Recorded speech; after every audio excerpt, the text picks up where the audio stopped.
Ако има поместување во преговорите за законот за јавно обвинителство, ЗАЕФ и Мицкоски на лидерска средба ќе ги пеглаат деталите за СЈО.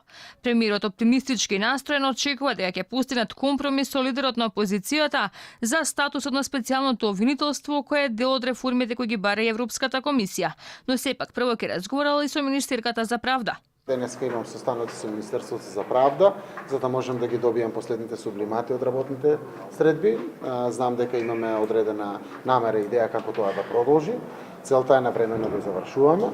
Секако ако се случат одредени исчекори во делот на преговарањето, а тоа сме и така и договорени, ние лидерите, да кажем, на двете политички партии, тогаш би се остварила и лидерска средба за конечно заокружување на законот. Уште еднаш напоменувам дека сакаме да постигнеме консензус и за овој закон. Овде имаме политички одлуки кои што треба да ги донесеме, затоа ќе треба и лидерска средба за законот за јавното обвинителство. СДСМ да ги прифати амандманите на опозицијата, па дури тогаш може да се гласа за законот за јавното обвинителство. Не отстапуваат од ВМРО ДПМН. Клучните разлики околу статусот на СЈО преку законското решение остануваат камен на сопнување, иако имало размена на документи, но ни оддалеку некако конечна верзија.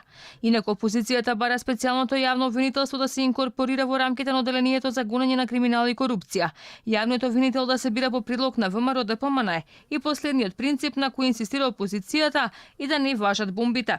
За жал, иако на почеток СДСМ кажа, односно владата, дека ги прифаќаат, сега повторно гледаме дека избегнуваат од тој колосек, така да доколку има покана за таква лидерска средба, ние ќе ја разгледаме и веднаш потоа ќе одговориме кои се барањата и кои се темите на лидерската средба, бидејќи нашите ставови веќе се јасни, како што ги повторив и сега трите оние столба кои што ни се исто така важни да бидат имплементирани, се со цел да се подобри правосудниот систем. И додека партиите калкулираат околу решението за СЈО, специјалната обвинителка Катица Јанева не го прифаќа барањето на ВМРО ДПМН за запирање на отворените истраги по 1 јуни 2017.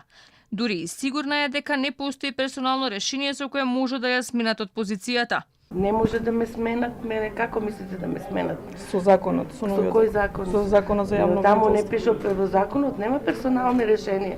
Не се пишува дека ќе се смени лицето тој и тоа. Се знае што се пишува во закон. Мислам, ако сме писмени толку во Македонија, за да сватиме дека тоа не се пишува во закон. Инаку преговарачките тимови запнаа околу членот 105, кој се однесува на продолжувањето на постапките на СЈО и користењето на доказите што се собрани досега. Од правда не отстапуваат дека доближување на ставовите е невозможно со барања за затварање на сите постапки по првите 18 месеци и уништување на сите материјални докази собрани во нив.